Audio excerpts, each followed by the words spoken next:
Hi, good morning students. Public സ്കില്ലിൻ്റെ ഇൻസ്ട്രക്ടറാണ് ഞാൻ. അപ്പോൾ നമുക്ക് പ്രീവിയസ് ടോപ്പിക്സ് ഒക്കെ എടുത്തിട്ടുണ്ടായിരുന്നത് നമ്മുടെ കഴിഞ്ഞ ഫസ്റ്റ് സെമസ്റ്റർ മൊഡ്യൂളിൽ വന്നിട്ടുണ്ടായിരുന്ന ഇംഗ്ലീഷ് ലിറ്ററസി, സെക്കൻഡ് മൊഡ്യൂളായിട്ടുള്ള IT ലിറ്ററസി, തേർഡ് മൊഡ്യൂളായിട്ടുള്ള കമ്മ്യൂണിക്കേഷൻ സ്കിൽസ്. ഇതൊക്കെ ഈ 3 മൊഡ്യൂളാണ് പ്രധാനമായിട്ട് ഫസ്റ്റ് സെമസ്റ്ററിൽ വരുന്നത്. സെക്കൻഡ് സെമസ്റ്ററിൻ്റെ ഭാഗമായിട്ട് നമുക്ക് പഠിക്കാനുള്ളത് ഓൺട്രപ്രണറിയൽ സ്കിൽസ് ആൻഡ് പ്രാക്ടീസസ് വരുന്നുണ്ട് ഫസ്റ്റ് മൊഡ്യൂളിൽ. സെക്കൻഡ് മൊഡ്യൂളായിട്ട് പ്രൊഡക്ടിവിറ്റി ആൻഡ് കൺസെപ്റ്റ് വരുന്നുണ്ട്. പിന്നെ തേർഡ് ചാപ്റ്ററിൽ വരുന്നുണ്ട് നമ്മുടെ ഒക്യുപ്പേഷണൽ സേഫ്റ്റി ആൻഡ് ഹെൽത്ത്. അതിൻ്റെ അറ്റാച്ച്ഡ് ആയിട്ട് അതിൻ്റെ തുടർച്ചയെന്നോണമുള്ള അനുബന്ധ ചാപ്റ്ററായിട്ട് ഫയർ ആൻഡ് സേഫ്റ്റി. പിന്നെ 4ാമത്തെ ചാപ്റ്ററായിട്ട് labour laws and labour acts, നമ്മുടെ തൊഴിൽ നിയമങ്ങൾ വരുന്നുണ്ട്. അവസാന ഭാഗം എന്നോണം quality tools, quality circle and quality concepts വരുന്നുണ്ട്. 5 Qs ഒക്കെ വരുന്നുണ്ട്. ക്വാളിറ്റി ടൂൾസ് ആയിരുന്നു നമ്മുടെ അവസാന ഓൺലൈൻ ക്ലാസ് ആയിട്ട് എടുത്തു വന്നിട്ടുണ്ടായിരുന്നത്. ഇന്നത്തെ ക്ലാസ് നമ്മൾ ഉദ്ദേശിക്കുന്നത് IT ആക്ട്, അതായത് ഇത് ഇന്നത്തെ ആധുനിക യുഗത്തിലെ ലേറ്റസ്റ്റ് ആയിട്ടുള്ള നിയമമാണ് വിവര സാങ്കേതിക നിയമങ്ങൾ, IT ആക്ട്. കമ്പ്യൂട്ടർ അതിൻ്റെ ശരിയായ അതിൻ്റെ പ്രവർത്തനത്തിന് വിരുദ്ധമായിട്ട് നമ്മൾ ITയെ ഉപയോഗിക്കുമ്പോൾ എന്ത് ചെയ്യുന്നുണ്ട്? സ്വാഭാവികമായിട്ട് സൈബർ സെൽ ഡിപ്പാർട്ട്മെൻറ്റ് വരുന്നുണ്ട്. അവരുടെ മേൽനോട്ടത്തിന് കീഴിൽ ആണെന്ന് ഉറപ്പുവരുത്താൻ വേണ്ടിയിട്ട് എന്ത് ചെയ്യുന്നുണ്ട്? IT ആക്ട് വളരെ ശക്തി പ്രാപിച്ചിട്ടുണ്ട്. അഥവാ സൈബർ ITയുടെ ഒരു ന്യൂ ജെൻ വേർഡാണ് സൈബർ. അപ്പോൾ സൈബർ ആക്ട് ഒക്ടോബർ 17 പാർലമെന്റിൽ പാസ്സാക്കിയ നിയമമാണ് IT act. IT act and cyber crime. What is the full form of IT? കാണുന്നു അല്ലേ? നമുക്ക് എല്ലാവർക്കും സുപരിചിതമായിട്ടുള്ള ഒരു ആശയമാണ് IT means information technology. Information ടെക്നോളജിയുടെ ചുരുക്കനാമമാണ് IT act and cyber crime. ഇതാണ് ഇന്ന് ഡിസ്കസ് ചെയ്യാൻ പോകുന്ന പ്രധാന ടോപ്പിക്. സൈബർ കമ്പ്യൂട്ടർ ലോകം നിയന്ത്രിക്കുന്നതും സൈബർ നിയമങ്ങളാണ്. നമുക്കറിയാൻ പറ്റും ഇന്നത്തെ സൈബർ എന്നുള്ള വേർഡ് കമ്പ്യൂട്ടറിനെ സൂചിപ്പിക്കുന്നു. കമ്പ്യൂട്ടർ അഥവാ സൈബർ ലോകത്തെ നിയന്ത്രിക്കുന്നത് സൈബർ നിയമങ്ങളാണ്. Internet, email, computer network, software, data storage ഡിവൈസുകൾ എന്നിവയെല്ലാം ചേർന്നതാണ് സൈബർ ലോകം അല്ലേ? നമ്മുടെ കമ്പ്യൂട്ടറിൻ്റെ ഭാഗമായിട്ട് തുടക്കം നമ്മൾ IT പഠിച്ചിട്ടുണ്ട്. നമ്മൾ വാട്ട് ഈസ് എ സോഫ്റ്റ്വെയർ, അല്ലെ what is a hardware, what is a program അല്ലെ, എൻ്റെ components, what is CPU, what is input devices, output devices. അതുപോലെ തന്നെ സ്റ്റോറേജ് ഡിവൈസുകൾ ഉണ്ട് അല്ലേ, നമ്മുടെ USB അല്ലേ. അതേപോലെ തന്നെ നമ്മുടെ ഹാർഡ് ഡിസ്ക് സ്റ്റോറേജ് ഡിവൈസുകളാണ്, മെമ്മറി സ്റ്റോറേജ് ഡിവൈസുകൾ എന്നിവയെല്ലാം ചേർന്നതാണ് എന്ത്? സൈബർ ലോകം അല്ലേ. അത് വലിയൊരു വിശാലമായ ലോകമാണ്. കമ്പ്യൂട്ടറിൻ്റെ വിശാലമായ കമ്പ്യൂട്ടർ എന്ന് നമ്മൾ ചിത്രത്തിൽ കാണുന്ന കമ്പ്യൂട്ടർ അല്ലേ, അതിൻ്റെ മോണിറ്റർ, അതിനെ ചേർത്ത് വെച്ചോണം അതിന് അനുബന്ധമായിട്ടുള്ള മറ്റ് ഡിവൈസുകളൊക്കെ തന്നെ, input devices, output devices, storage devices, അതേപോലെ തന്നെ നെറ്റ്വർക്ക്, ഡാറ്റ സ്റ്റോറേജ് എന്നിവയെല്ലാം കൂടി ചേർന്നാണ് സൈബർ ലോകം. ഇലക്ട്രോണിക് ഡിവൈസുകളായ cellphone, mobile phone, ATM, automated teller machine. മിക്കപ്പോഴും ക്വസ്റ്റ്യൻ ചോദിച്ചിട്ടുള്ള ഒരു ചോദ്യമാണ് ATMന്റെ പൂർണ്ണനാമം. ATM ബാങ്കിങ്ങിൽ ഉപയോഗിക്കുന്ന പ്രധാനപ്പെട്ട ഒരു ആശയമാണ് ATMന്റെ പൂർണ്ണനാമം ശ്രദ്ധിക്കുക, automated teller machine. Automated teller മെഷീൻ്റെ ഷോർട്ട് ഫോമാണ്, അബ്രിവിയേഷൻ ഫോമാണ് ATM. അപ്പോൾ ഇലക്ട്രോണിക് ഡിവൈസുകളായ സെൽഫോൺ, ATM മെഷീൻ എന്നിവ സൈബർ ലോകത്തിൻ്റെ ഭാഗമാണ്. ഇനി നമ്മൾ ഇന്നത്തെ വിഷയത്തിലേക്ക് വരാം. IT ആക്ട് 2000 പാസ്സാക്കി, ഒക്ടോബർ 17 പാർലമെന്റിൽ പാസ്സാക്കി. ഒക്ടോബർ 17 പാർലമെന്റിൽ പാസ്സാക്കിയ ഒരു നിയമമാണ് IT ആക്ട്. അപ്പോൾ ഇതിന്റെ വർഷം ശ്രദ്ധിക്കണം. ക്വസ്റ്റ്യൻ അത് നമ്മുടെ പൊതുപരീക്ഷയിൽ ചോദിക്കാനുള്ള ഒരു പ്രധാനപ്പെട്ട ക്വസ്റ്റ്യനാണ് ഈ ഒരു പാഠഭാഗത്ത് നിന്നും. IT ആക്ട് പാസ്സാക്കിയ വർഷം ഒക്ടോബർ 17 2000 പാസ്സാക്കിയതാണ്. അപ്പോൾ IT ആക്ട് പറയുമ്പോൾ തന്നെ IT ആക്ട് 2000 എന്നാണ് പറയുക. IT ആക്ട് 2000 2000 പാസ്സാക്കിയ IT നിയമം IT ആക്ട് 2000 ഒക്ടോബർ 17 പാർലമെന്റിൽ പാസ്സാക്കി. രാജ്യത്ത് വിവര സാങ്കേതിക വിദ്യ സുരക്ഷിതമായി ഉപയോഗിക്കുന്നതിനും അതിൻ്റെ ക്രമരഹിതവും അത് ആ ആക്ടിൽ പരാമർശിച്ചിരിക്കുന്ന ചട്ടങ്ങൾക്ക് വിരുദ്ധമായുള്ള കമ്പ്യൂട്ടറിന്റെ ഉപയോഗം നിയന്ത്രിക്കുന്നതിനും വേണ്ടി 2000 ഒക്ടോബർ 17 പാർലമെന്റിൽ പാസാക്കിയ നിയമമാണ് IT ആക്ട് 2000. ഈ നിയമത്തിൽ 94 സെക്ഷനുകളും 13 ചാപ്റ്ററുകളും ഉൾപ്പെടുന്നു. 94 സെക്ഷനുകളും 14 ചാപ്റ്ററുകളും ഉൾപ്പെടുന്നു.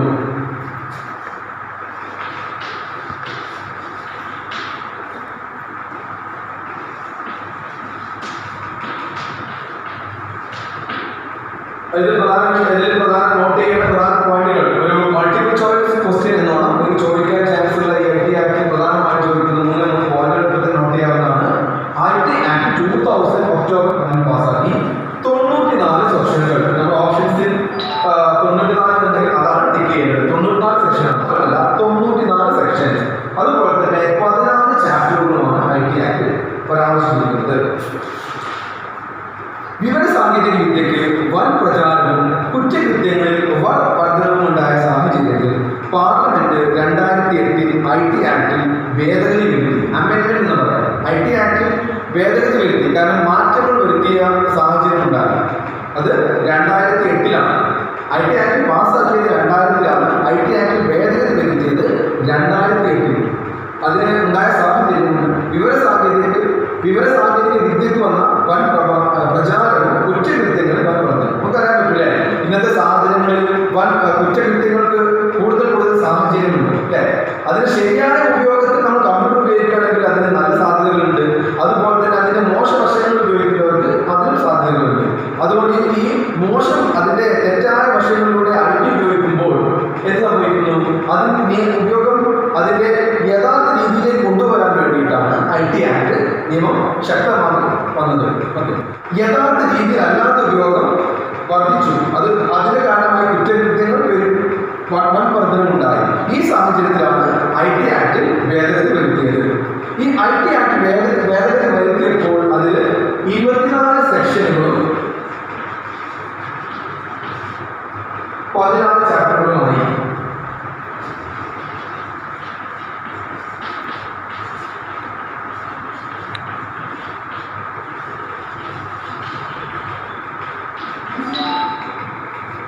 IT ആക്ട് ഭേദഗതി വരുത്തിയപ്പോൾ 94 സെക്ഷൻ ഉണ്ടായ സാഹചര്യത്തിൽ IT ആക്ടിൽ 24 സെക്ഷനുകളും 14 ചാപ്റ്ററുകളുമായി മാറി.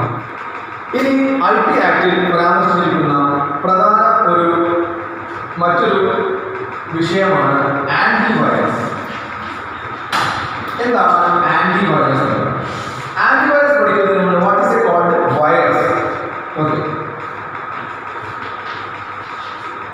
മാൽവെയർ, കമ്പ്യൂട്ടറിന്റെ ഭാഷയിൽ മാൽവെയർ എന്ന് പറയും അല്ലേ. നമ്മൾ കമ്പ്യൂട്ടർ ഉപയോഗിക്കുന്നുണ്ടെങ്കിൽ സ്വാഭാവികമായിട്ടും ഇന്റർനെറ്റിൽ ഒരു പരിധി വരെ നമ്മൾ ആ ഒരു ഉപയോഗം വർദ്ധിക്കുമ്പോൾ നമ്മൾ ഏതെങ്കിലും പോകാൻ പാടില്ലാത്ത, അതായത് നമുക്ക് നിയന്ത്രണം വെച്ചിട്ടുള്ള ചില സൈറ്റുകളൊക്കെ ഉപയോഗിക്കുമ്പോൾ എന്ത് ചെയ്യുന്നുണ്ട്, അതിൽ മാൽവെയർ ഡിറ്റക്ട് എന്ന് പറഞ്ഞിട്ടുള്ള മെസ്സേജ് നമുക്ക് മിക്കവാറും നമ്മൾ ആൾക്കാർ പരിചയപ്പെട്ടിട്ടുണ്ട് അല്ലേ. നമ്മൾ കമ്പ്യൂട്ടറോ അതുപോലെ ഇലക്ട്രോണിക് ഉപകരണങ്ങൾ ഉപയോഗിക്കുമ്പോൾ, മൊബൈൽ ഫോൺ ഡിവൈസുകൾ, സെൽഫോണൊക്കെ ഉപയോഗിക്കുമ്പോൾ നമ്മൾ ഒരു നിയന്ത്രണം, അതിലെ അതിർത്തി വരമ്പുകൾ വെച്ചിട്ടുള്ള ചില സൈറ്റുകളുണ്ട്. അതിലേക്ക് നമ്മൾ അനുവാദം കൂടാതെ കടന്നു പോകുമ്പോൾ എന്ത് സംഭവിക്കുന്നു, നമുക്ക് മാൽവെയർ വൈറസ് നമുക്ക് നേരിടേണ്ടി വരുന്നുണ്ട്. അപ്പോൾ കമ്പ്യൂട്ടർ വൈറസുകൾ എന്നുള്ളത്, കമ്പ്യൂട്ടർ വൈറസ് മാൽവെയർ കമ്പ്യൂട്ടറുകളുടെ പ്രവർത്തനത്തെ തകരാറിലാക്കുന്ന സോഫ്റ്റ്വെയർ പ്രോഗ്രാമുകളെയാണ് കമ്പ്യൂട്ടർ വൈറസ് എന്ന് പറയുന്നത്. നമ്മൾ ശ്രദ്ധിക്കണം, കമ്പ്യൂട്ടറുകളുടെ പ്രവർത്തനത്തെ, അതായത് ഒരു കമ്പ്യൂട്ടർ അതിന് ശരിയായ രീതിയിൽ ഉപയോഗിക്കാൻ പറ്റാതെ വരുമ്പോൾ അത് കമ്പ്യൂട്ടറിനെ തകരാറിലാക്കുന്ന സോഫ്റ്റ്വെയർ പ്രോഗ്രാമുകൾ. നമ്മൾ വലിയ രീതിയിൽ വൈറസ് പറയുന്നത് നമ്മുടെ ശരീരത്തിൽ വരുന്ന വൈറസ് പോലെ ഇരിക്കണം. അപ്പോൾ നമുക്ക് കാലഘട്ടം പറയാം അല്ലേ, കൊറോണ വൈറസ് അല്ലേ, ഇത് ഒരു മഹാമാരിയാണ് അല്ലേ കൊറോണ വൈറസ്, COVID-19 അല്ലേ. അതുപോലെ എന്താ പറയുക, ഭൗതിക സാഹചര്യത്തിലേക്ക് വരാതെ ഇത് സോഫ്റ്റ്വെയർ ആണ്. വൈറസിന്റെ അതേ പ്രതീതി തന്നെ ഇവിടെ വരുന്നില്ലേ. നമ്മളത് ശരീരത്തിൽ കൊറോണ നമ്മുടെ ശരീരത്തിന്റെ ആന്തരിക അവയവങ്ങളെ ബാധിക്കുന്ന പോലെ തന്നെ കമ്പ്യൂട്ടറിന്റെ ആന്തരിക അവയവങ്ങളെ സാരമായിട്ട് ബാധിക്കുന്ന ഒരു തരം പ്രോഗ്രാമുകളെയാണ് കമ്പ്യൂട്ടർ വൈറസ് എന്ന് പറയുന്നത്. വൈറസിന്റെ പൂർണ്ണനാമവും എക്സാമ്പിൾ മിക്കപ്പോഴും ചോദിക്കുന്നതാണ് വൈറസ്.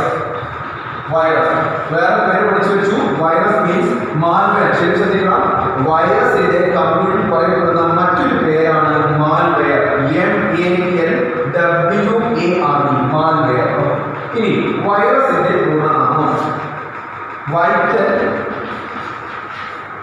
information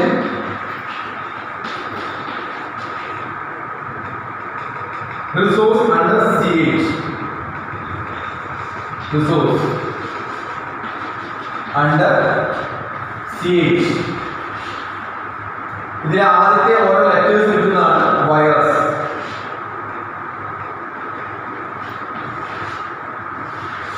ഓക്കെ, അതുകൊണ്ട് പറയാം വൈറസ് അതായത് കമ്പ്യൂട്ടറിന്റെ ശരിയായ രീതിയെ അല്ലാതെ കമ്പ്യൂട്ടർ പ്രവർത്തിക്കുമ്പോൾ കമ്പ്യൂട്ടറിന്റെ പ്രധാന ഭാഗങ്ങളെ തകരാറിലാക്കുന്ന പ്രോഗ്രാമുകളെയാണ് വൈറസ് എന്ന് പറയുന്നത്. വേറെ പേരാണ് മാൽവെയർ. ഓക്കെ, വൈറസിന്റെ പൂർണ്ണനാമം VIRUS വൈറസ്. അതിന്റെ പൂർണ്ണനാമം V മീൻസ് വൈറ്റൽ, പ്രധാനപ്പെട്ടത് എന്നുള്ളതാണ് വൈറ്റൽ, ഇമ്പോർട്ടൻ്റ് എന്നുള്ള മീനിങ് ആണ്. I means information, R means resource, U means under. U stands for under, താഴെ എന്നുള്ളതാണ്, and S for CH. അപ്പോൾ ഈ VIRUS കൂടി ചേർന്നാണ് വൈറസ്. വൈറസിന്റെ കൂടെ നാം ഒരിക്കൽ കൂടി നിങ്ങൾ ഓർത്ത് വെക്കേണ്ടതുണ്ട്, നോട്ട് ചെയ്യാം. Vital information resources under CH, SIEG. ഇനി ലാറ്റിൻ ഭാഷയിൽ വൈറസ് എന്നാൽ വിഷം എന്നാണ്. ലാറ്റിൻ ഭാഷയിൽ വൈറസ് എന്നാൽ വിഷം എന്നാണ് അർത്ഥം. സൂക്ഷ്മജീവിയായ വൈറസിനെ പോലെ തന്നെ സ്വയം പടരാനും ഒരു കമ്പ്യൂട്ടറിൽ നിന്നും മറ്റൊന്നിലേക്ക് സഞ്ചരിക്കുവാനും കമ്പ്യൂട്ടറിന് നാശനഷ്ടങ്ങൾ സൃഷ്ടിക്കുവാനും കഴിവുള്ളവയാണ് കമ്പ്യൂട്ടർ വൈറസുകൾ. പെൻഡ്രൈവ്, ഫ്ലാഷ് ഡ്രൈവ് വഴിയാണ് വൈറസുകൾ കമ്പ്യൂട്ടറിലേക്ക് ബാധിക്കുന്നത്. നമുക്കറിയാം പെൻഡ്രൈവ് USB ഡിവൈസസിലെ ഉപയോഗിക്കാറുണ്ട്. അതേപോലെ തന്നെ നമ്മൾ മെമ്മറി കാർഡ് യൂസ് ചെയ്യാറുണ്ട്. അതുപോലെ ഫ്ലാഷ് ഡ്രൈവ് ഒക്കെ യൂസ് ചെയ്യാറില്ലേ. അതേപോലെ തന്നെ CD. മാത്രമല്ല ഇന്റർനെറ്റിന്റെ ഉപയോഗം അത് ക്രമാതീതമായി നമ്മുടെ അതിന്റെ ഉപയോഗത്തിൽ വർധനവുണ്ടാവുകയും അതിൽ നിയന്ത്രണം ഏർപ്പെടുത്തിയ ചില സോഫ്റ്റ്വെയർ സൈറ്റുകളുണ്ട്. ഇതിലേക്ക് കടന്നു ചെല്ലുമ്പോഴാണ് വൈറസുകൾ കമ്പ്യൂട്ടറിലേക്ക് ബാധിക്കുന്നത്. ആദ്യ വൈറസാണ് ക്രീപ്പർ. നോട്ട് ചെയ്യണം, first virus creeper, CREEPER. First virus ആണ് ക്രീപ്പർ, CREEPER.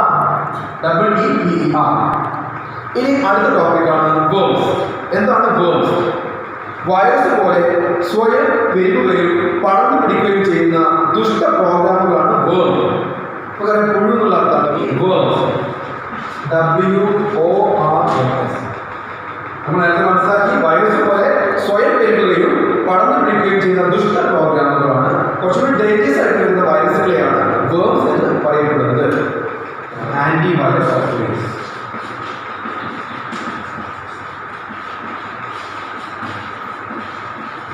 വൈറസുകൾ പ്രവർത്തിക്കേണ്ട സോഫ്റ്റ്വെയർ. കമ്പ്യൂട്ടറിൽ വൈറസിനെ കൊണ്ടുണ്ടാകുന്ന ശല്യം കൊണ്ട് അതിന്റെ വൈറസിനെ നീക്കം ചെയ്യുവാൻ ഉപയോഗിക്കുന്ന കമ്പ്യൂട്ടറിൽ തന്നെ ഡെവലപ്പ് ചെയ്യുന്ന പ്രോഗ്രാമുകളാണ് സോഫ്റ്റ്വെയർസ് ആണ് ആന്റിവൈറസ് സോഫ്റ്റ്വെയർസ് എന്ന് പറയപ്പെടുന്നു. അപ്പോൾ antivirus softwares, it is a software or program designed to prevent, detect and remove malwares or viruses. കമ്പ്യൂട്ടറിൽ പടർന്നു പിടിക്കുന്ന വൈറസുകളെ ഡിറ്റക്ട് ചെയ്യാൻ കണ്ടുപിടിക്കണം. പ്രിവെന്റ് കൂടുതൽ പടരുന്നത് വ്യാപിക്കുന്നത് തടയുക. ആൻഡ് റിമൂവ്, ഇത് നീക്കം ചെയ്യുക. അതായത് ദുഷ്കരവും കമ്പ്യൂട്ടറിന്റെ പ്രവർത്തനത്തെ സാരമായി ദോഷകരമായി ബാധിച്ചേക്കാവുന്ന വൈറസുകൾ നീക്കം ചെയ്യുകയും ചെയ്യുന്നതിനെയാണ് അത് ഉപയോഗിക്കുന്ന ഒരു ഉപാധിയാണ് antivirus software. Antivirus software is a program or softwares designed to detect ചെയ്യാനാണ് കണ്ടെത്തുക. പിന്നെ പ്രിവെന്റ് ചെയ്യാനാണ് കൂടുതൽ പടരുന്നത് തടയുക, വ്യാപനം തടയുക. അല്ലേ, നമുക്കറിയാം ഇന്നത്തെ കൊറോണ സാഹചര്യത്തിൽ വ്യാപനം തടയുവാൻ വേണ്ടി നമ്മൾ കൈകൾ ഗ്ലൗസ് ഉപയോഗിക്കുന്നുണ്ട്, ഫേഷ്യൽ മാസ്ക് ഉപയോഗിക്കുന്നുണ്ട്, ഹാൻഡ് സാനിറ്റൈസേഴ്സ് ഉപയോഗിക്കുന്നുണ്ട്. പിന്നെ അതേപോലെ തന്നെ നമ്മുടെ ലിക്വിഡ് സൊല്യൂഷൻസ്, സോപ്സ്, അതേപോലെ തന്നെ ഹാൻഡ് വാഷ് ഉപയോഗിക്കും. അല്ലേ, അതെന്താണ് വ്യാപനം തടയുക. നിലവിലെ മഹാമാരി കൂടുതൽ ആളുകളിലേക്ക് വ്യാപിക്കുന്നത് തടയുന്നു. അതേ സാഹചര്യം പോലെ തന്നെയാണ് വൈറസുകളുടെ വ്യാപനം തടയുക എന്നുള്ളതാണ് പ്രിവെന്റ്, തടയുക. ഓക്കെ, അപ്പോൾ antivirus is a software designed to detect, prevent and remove.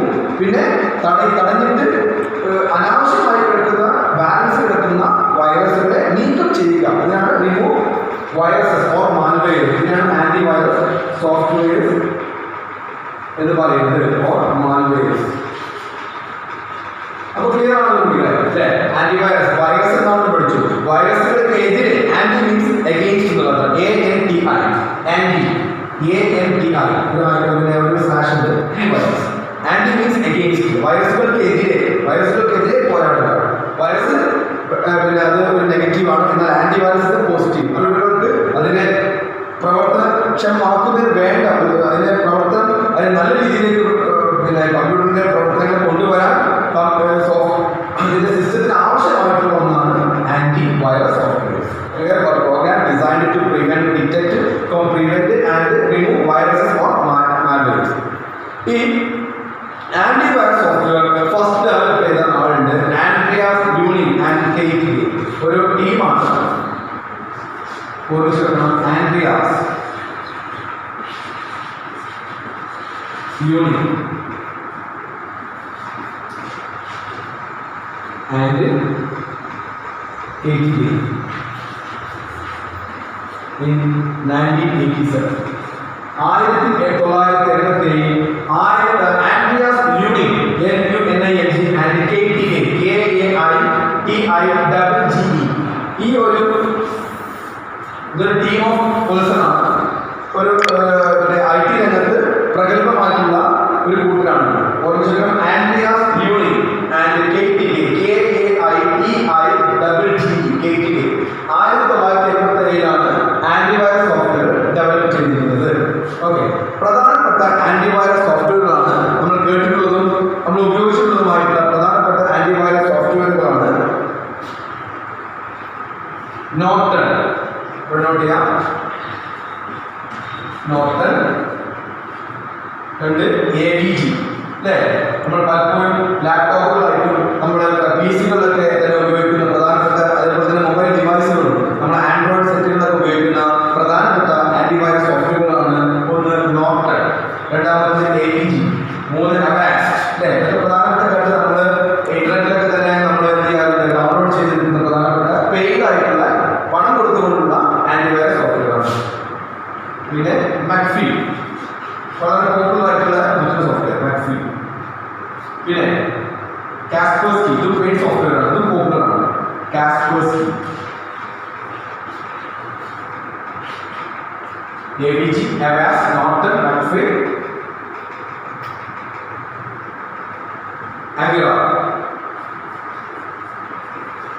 Okay, Avira free software Avira we can download it free from internet. പൊതുവെ കാസ്പെർസ്കി ആയാലും Avast ആയാലും McAfee ഒക്കെ തന്നെ പെയ്ഡ് പണം കൊടുത്തുകൊണ്ട് വാങ്ങിക്കാൻ പറ്റുന്ന സോഫ്റ്റ്വെയർ ആന്റിവൈറസ് സോഫ്റ്റ്വെയറുകളാണ്. ചോദിക്കാവുന്ന പ്രധാന ചോദ്യങ്ങളാണ് ഇതൊക്കെ. അപ്പോൾ എല്ലാവരും നോട്ട് ചെയ്ത് നോക്കണം. ക്വസ്റ്റ്യൻ ചോദിക്കാവുന്നതാണ്, ഓപ്ഷൻസ് തരാം. ഇങ്ങനെ ഒരു ക്വസ്റ്റ്യൻ ഞാൻ ഒരു മോഡൽ എക്സാം ക്വസ്റ്റ്യൻ ഇത് ബേസിൽ ഇട്ടിട്ടുണ്ടായിരുന്നു. അതായത് ആന്റിവൈറസ് സോഫ്റ്റ്വെയർ പെടാത്തത്, ശരിക്കും not antivirus, NOT, not means അല്ലാത്തത്, ആന്റിവൈറസ് സോഫ്റ്റ്വെയർ പെടാത്തത് എന്ന് പറഞ്ഞ ക്വസ്റ്റ്യൻ ചോദിക്കാം. അപ്പോൾ ഈ പറഞ്ഞ പേരല്ലാത്ത, ഇതിൽ പറഞ്ഞ പേരിൽ പരാമർശിക്കാത്ത വേറെ ഏതെങ്കിലും സോഫ്റ്റ്വെയർസ് പറഞ്ഞു കഴിഞ്ഞാൽ ഷുവർ ആയിട്ട് നിങ്ങൾക്ക് അതായിരിക്കണം നിങ്ങളുടെ ഓപ്ഷൻ ടിക്ക് ചെയ്യേണ്ടതെങ്കിൽ പബ്ലിക് ചെയ്യേണ്ടത്. അപ്പോൾ ആന്റിവൈറസ് സോഫ്റ്റ്വെയറിനെ കുറിച്ച് പഠിച്ചു. സൈബർ കുറ്റകൃത്യങ്ങൾ